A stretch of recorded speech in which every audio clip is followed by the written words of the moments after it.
Welcome to Satsang. Let's begin with just a few moments of quiet meditation together. Allow the eyes to be closed.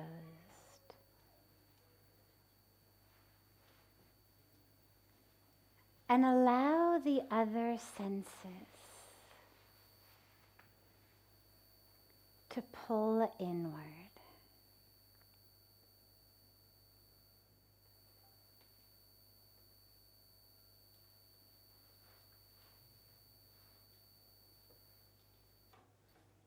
Bring the attention to those senses and really feel yourself pulling them in from being focused on the world outside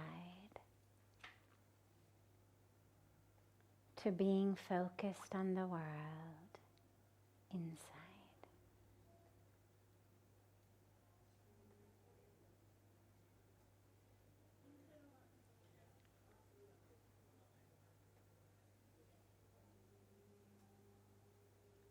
Draw the awareness to your breath. Don't think about the breath, but just allow the awareness to merge with the breath.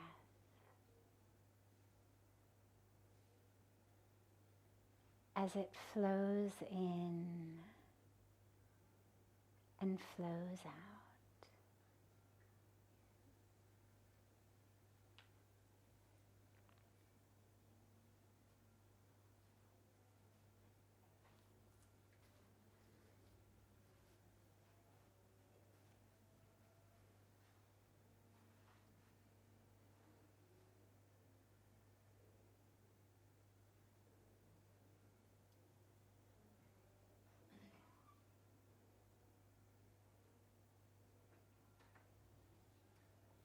If thoughts come or any sensations from the outer world come, don't try to fight them off, but also don't allow your awareness to get distracted by them. Keep drawing the awareness gently but firmly back to the breath.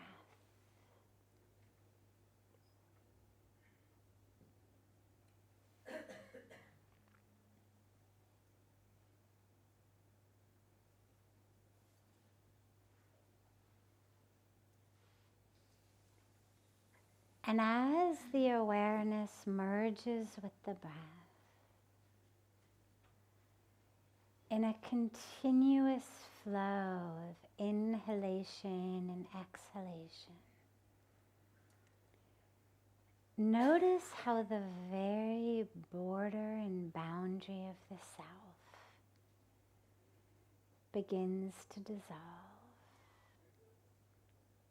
We're breathing in from the world outside to inside. Breathing out from the inside to the outside. And allow it to just become this continual wave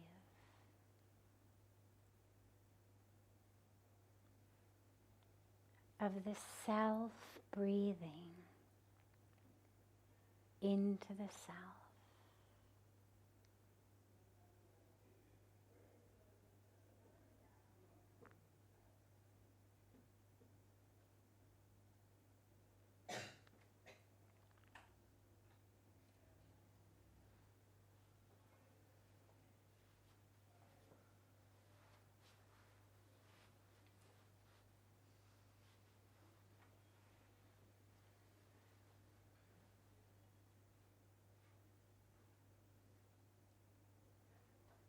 If you find that the mind still wanders,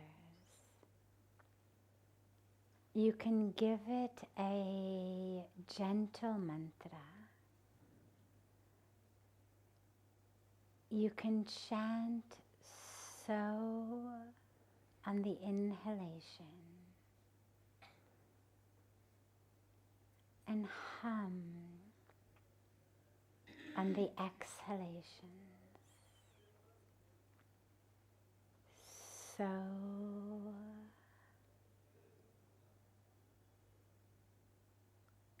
hum.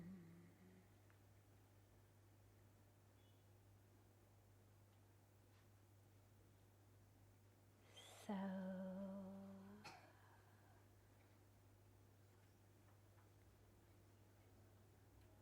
hum.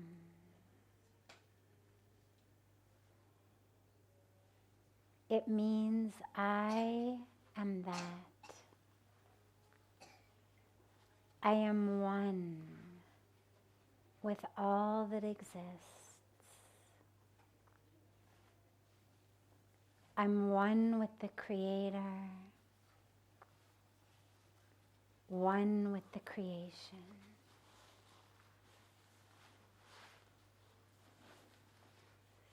So hum.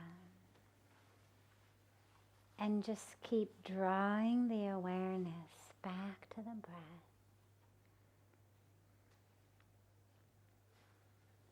There will always be distractions. There will always be fluctuations in the mind and the world outside.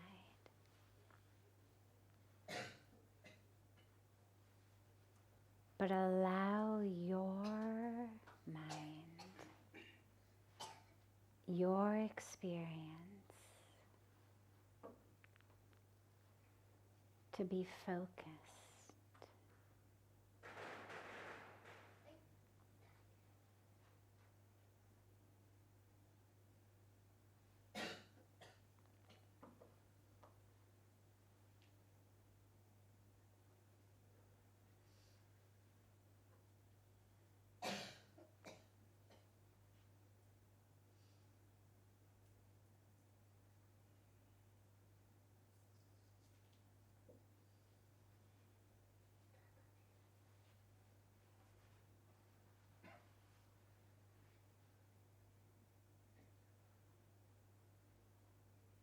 As the breath flows in and flows out, resist any urge to move the body. Let the body stay absolutely still, because the mind follows the body. All that's moving is the breath gently. The self breathing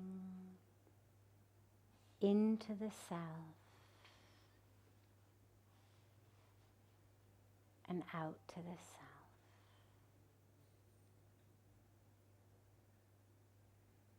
No borders, no boundaries.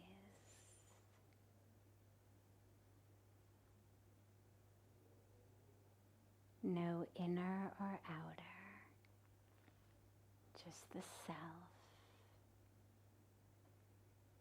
breathing into self.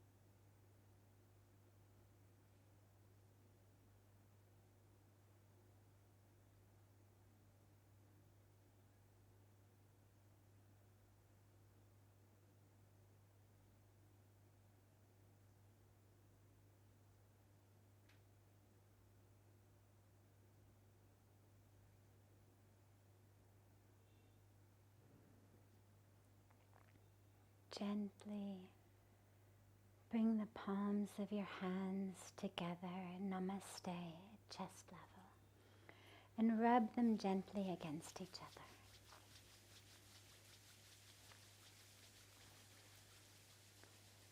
Press the palms of your hands into your closed eyes.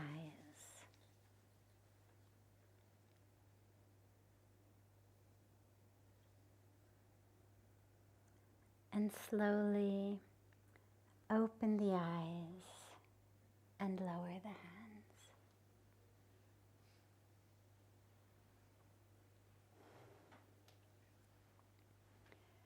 Welcome again to Satsang.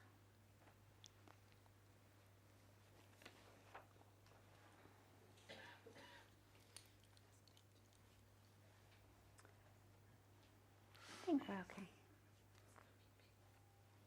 Okay, so before we start, if those of you on this side could just move a little bit this way, just so that as people come in that door, there's room and they can just slide in easily and not over people.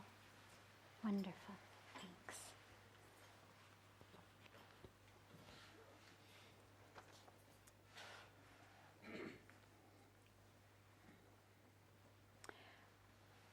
How do we keep balance between our ego and our heart?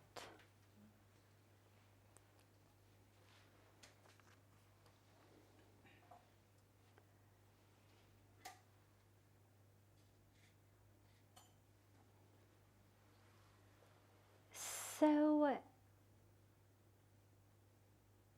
the ego is actually something that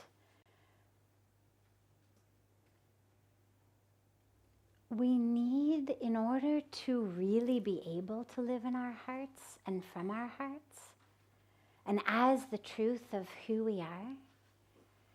We need to be able to not be living from the ego. Now, a lot of times on a spiritual path, if you read, if you listen to a lot, you'll hear people using words like annihilating the ego, fighting the ego, battling the ego. And the intention is very good, because the last thing you want is the ego running your life.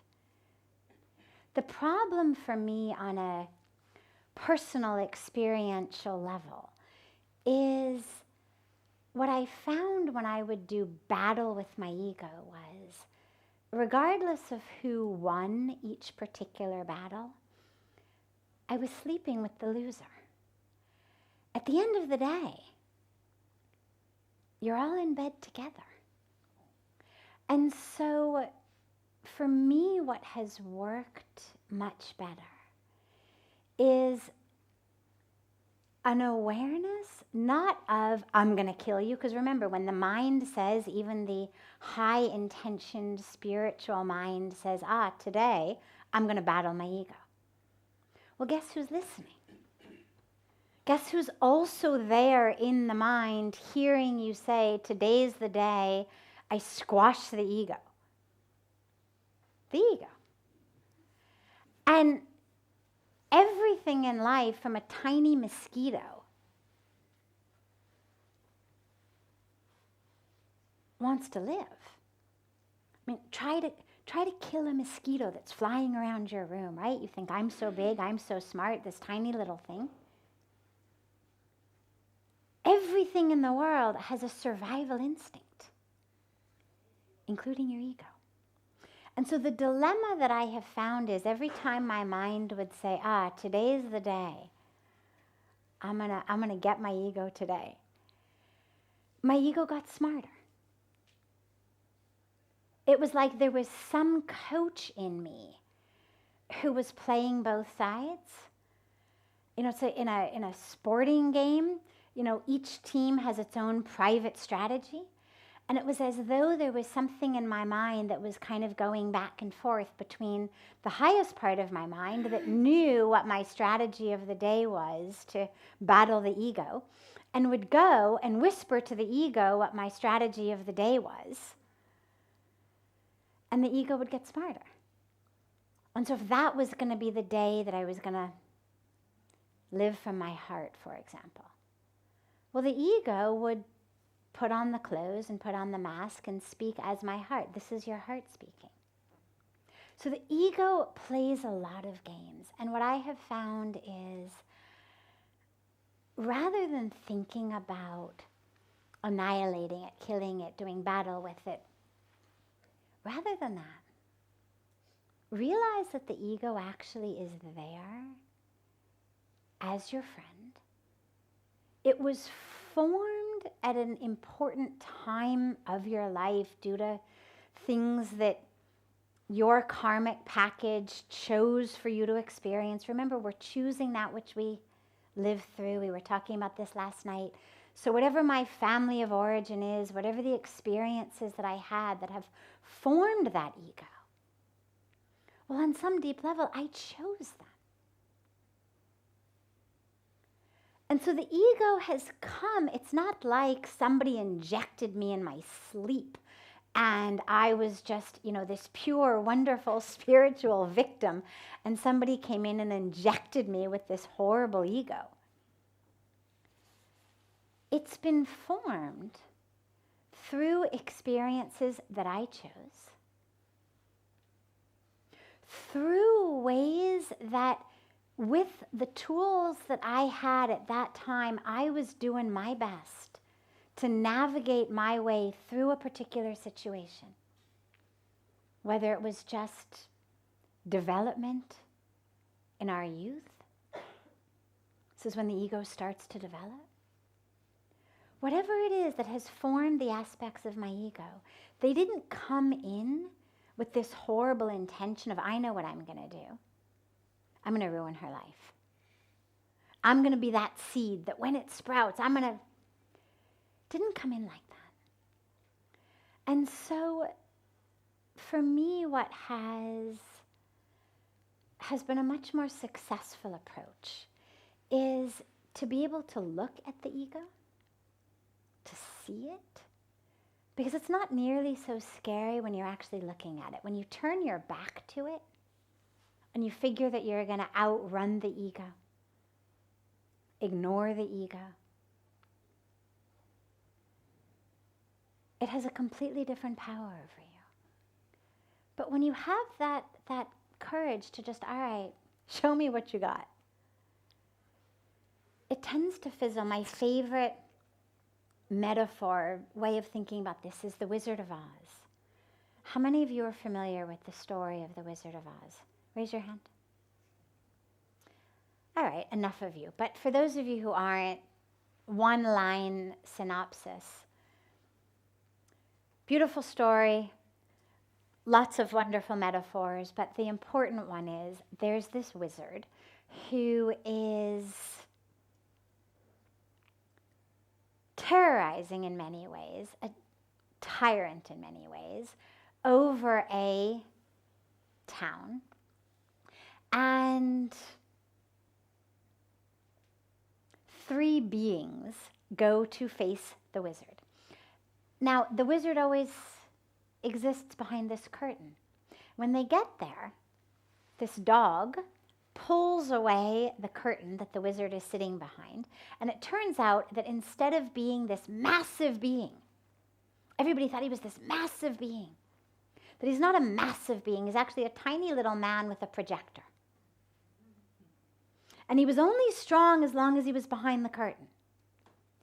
And I have actually found the same thing about the ego. Tyrannical when we don't look at it. Tyrannical when we allow it to stay behind that curtain. But actually quite small when you pull back the curtain and look at it. And so we look at it. We accept it in its existence as part of us. Okay, not our highest self, not our truest self, not our fullest self, nonetheless, a part of this creation. But we don't allow it to run the show. I see it, I embrace it, because in that embrace, it lets go of its death grip on my life. What the ego really wants is just to be seen, just to be heard, just for someone to remember, yeah, I exist. Okay, you exist, wonderful. Have a nice day. Welcome to the party. No, you don't get to run the show. And if we expand our experience of self enough that it's not me or ego, it's not this battle, who's going to win? But I expand my awareness of the self enough that, yeah, there also exists this ego. But it isn't who I am. It's just an aspect in the infiniteness of who I am, that came during various aspects of my development, past lives, in utero, this life, conscious, unconscious. The only dilemma comes when I allow the ego to run the show, when I allow the ego to be the one calling the orders, driving the car. And so when we talk about this balance as the question asked of the ego and the heart, well, it's not so much about balancing them. It's about recognizing the ego, because when you don't recognize it is when it wreaks havoc on you. The ego is only dangerous when I deny its existence. When I'm able to look at it and see it, it's not dangerous. But I allow the heart to actually be the place that I sit in, that I exist from, that I make decisions from. That becomes my anchor. The ego operates in the mind. It's all in the mind. And so the more that our spiritual practice can bring us into the breath, into the heart, into the intuition, into the energy of connection, the ego doesn't have a place there. Because the mind doesn't have a place there. Because separation doesn't have a place there. Think about it. Think for a moment about just hugging someone you love, okay? You can either be thinking about the fact that you are hugging that person. You can think about what are they thinking about, or you can be hugging that person. You can either be experiencing love in your heart, or you can be thinking about it in your head. You can't be doing both. And the same is true when we are living in love with creation. It's a lot easier to think about when you think about just hugging one person.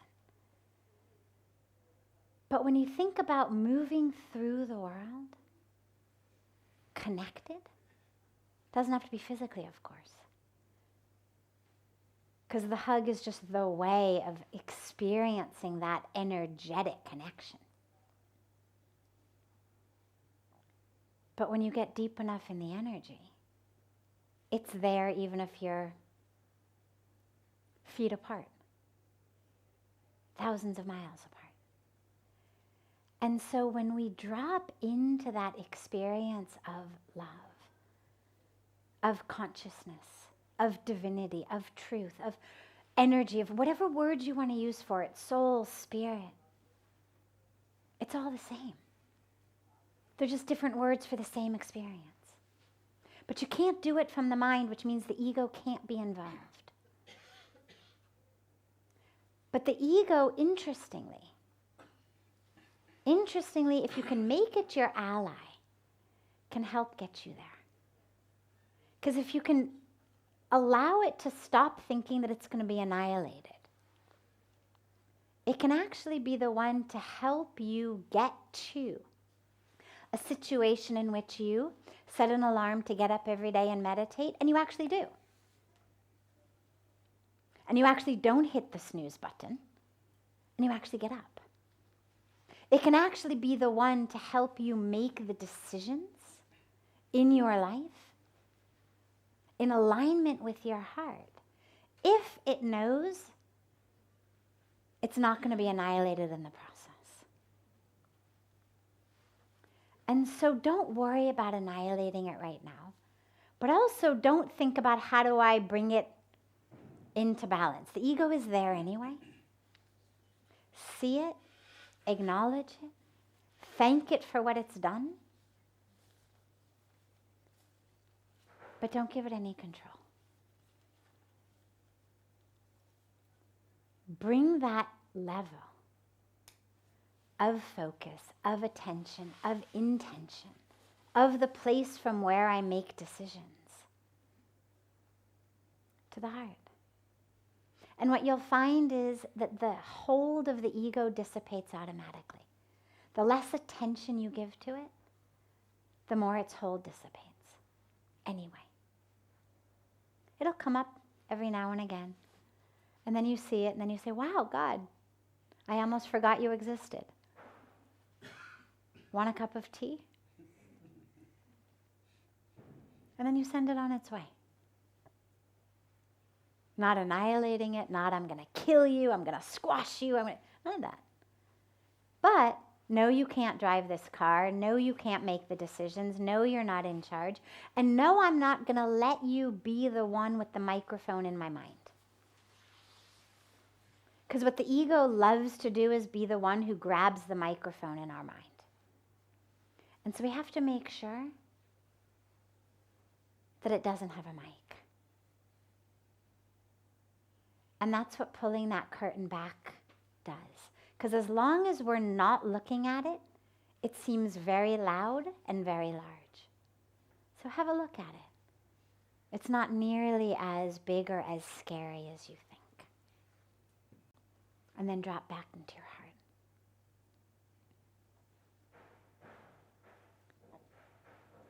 Before taking any of the other questions that came in advance, I'm happy to open it up if there are any questions here. Yes. It's good. Enthusiasm is fantastic. Yes. If we take every word from the ego, will it not get angry on us? Say this one more time. If we take every word from ego, like, will it not get angry on us?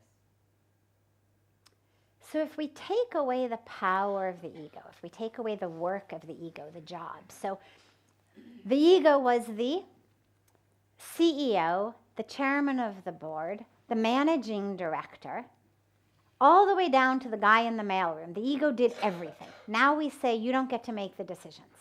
So he's worried, is it going to get angry? Okay? So let's imagine for a moment it's angry. Who's angry? That's a question. Who's angry? Past beliefs. Well, how can beliefs be angry? Who's angry?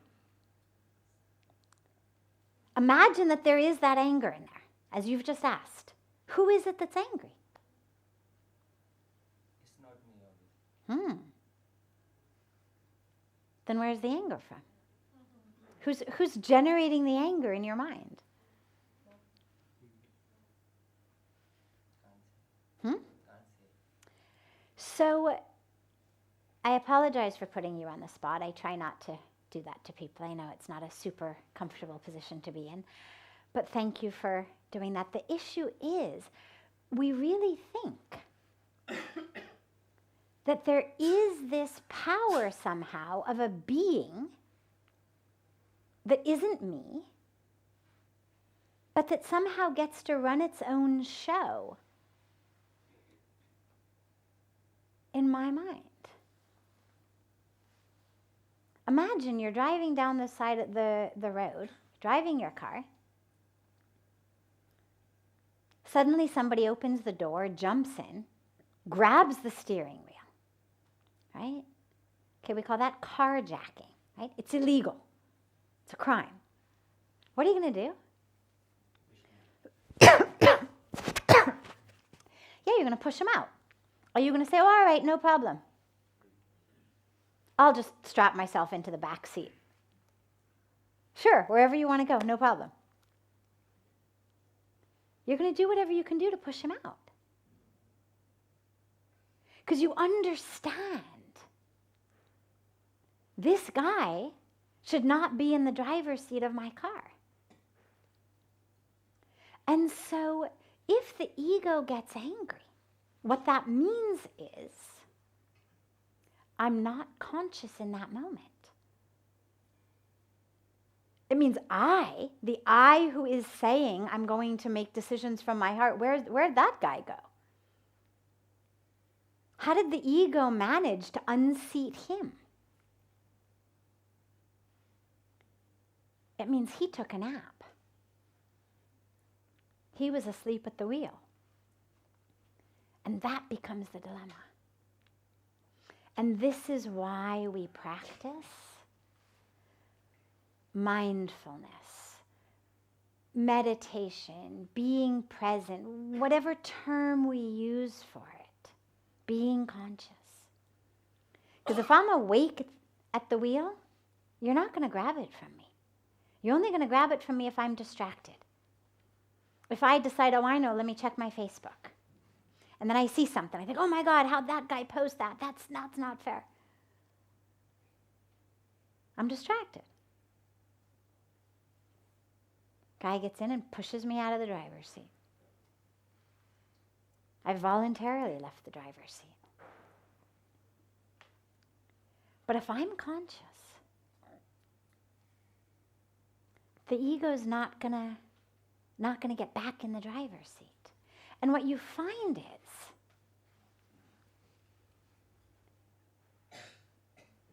there stop being two of you or three of you.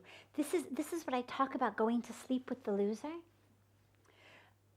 A lot of us, we think about, oh, my ego, my this, as though we had lots of beings in us, and it's one way to think about it. But the dilemma is on the highest level. The highest level, it's just us. And there's truth and there's untruth.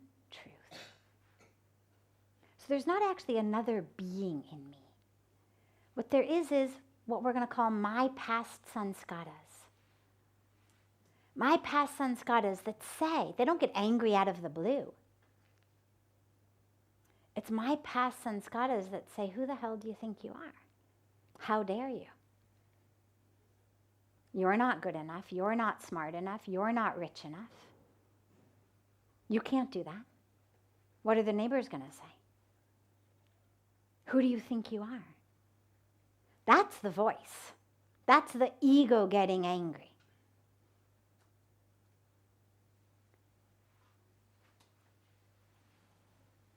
Those are the voices of my past sanskaras, of the impressions that have been laid upon me.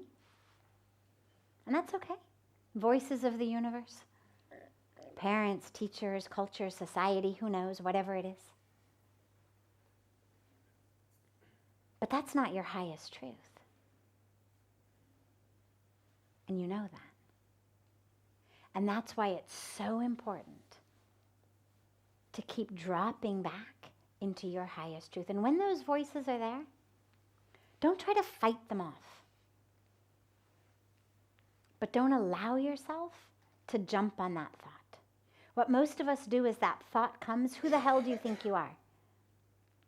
You're too ugly, you're too stupid, you're too poor, you're too this, you're too that.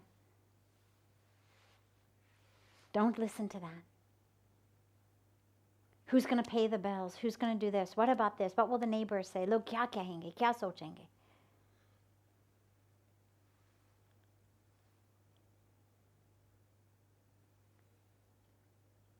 And what most of us do is we jump on that and we follow it into misery. Our thoughts are vehicles. If somebody said to you, guess what? Good friend says to you, guess what? I got you a first-class ticket. Super comfy seats, great entertainment, first-class ticket. What are you going to ask him?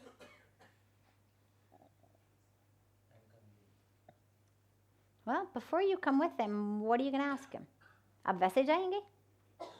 आपका कोई idea नहीं है कहाँ जा रही हो? क्या पूछेंगे? Where are you going? कहाँ चलना? And then if he says, to hell, what are you going to do? Even if it's a first-class seat? Free entertainment? You sure? So I'm playing with him, but the truth is obviously none of us would go. Somebody said, first-class ticket, best seats in the house, brand new airplane, cushy seats. But obviously we're not going to go. Where's it going? Hell, misery, depression. Not going to go. But what happens in our minds is these thoughts come, what he's calling the ego getting angry, which is just these past sanskaras of my fear, of my indoctrination, of the ego, of my false identity, all of the things I've taken in during my life.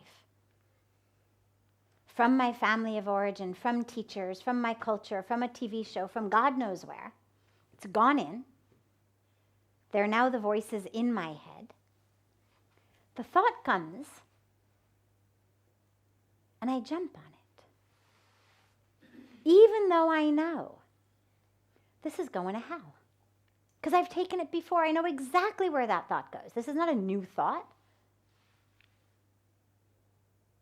It's not a new ego.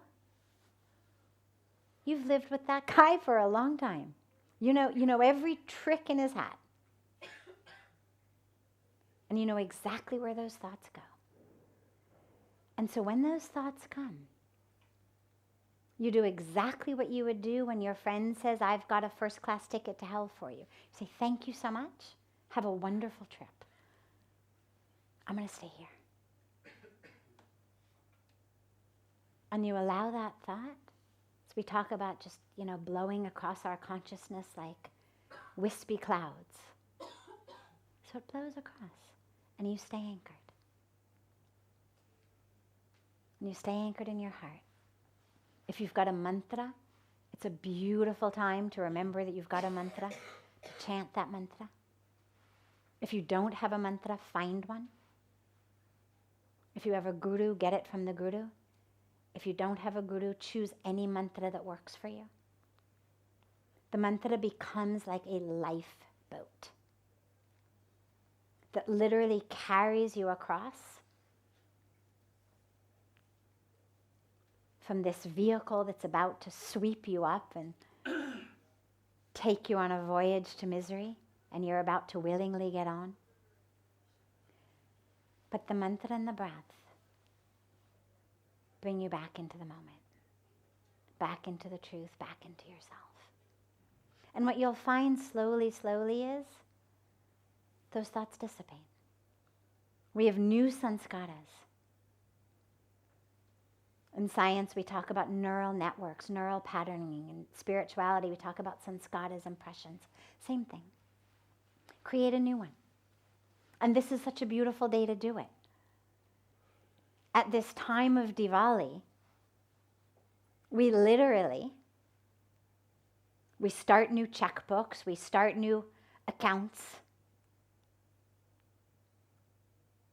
Many people consider this as the new year time. Everything is new. So it's the time that we get rid of patterns within us that are old. When water stops flowing, it festers. That's where you get disease. When you stop flowing, you fester. That's where you get dis-ease. That's where misery comes from, is I'm stuck. And so this is a beautiful time to allow that new sanskara, that new pattern to start. And lastly, the best way to fight anger is with love. If you've got a kid, do you have children? Have you ever babysat? Do you have any like young nieces or nephews? Okay.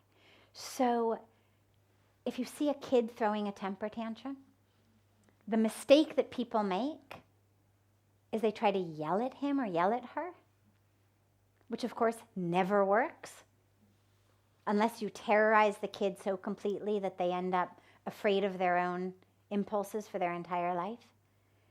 But what really works is you give that kid a really big hug. You take that child in your arms and you love it until the temper tantrum stops. You're not holding him or her to repress them. It's not about that. It's just, here's a container of love. Flail yourself around, no problem. I'm going to keep holding you. I'm going to keep loving you. And when the ego is angry, just meet it with love. Just stay in your heart. Stay in your heart. And those feelings will dissipate. Because the anger is actually fear. The ego is angry at you because it's afraid of where you're going.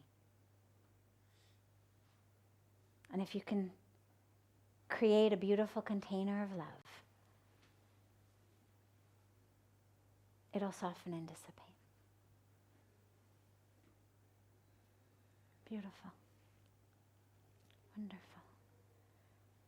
Have a beautiful rest of your evening, and we will gather tomorrow, and I hope everyone can join us a bit early in the Aarti tomorrow. We're going to have a beautiful puja ceremony, a Lakshmi puja, Ganesh puja in the Aarti tomorrow, just before the Aarti, and then a special satsang tomorrow evening, a candlelit satsang tomorrow evening.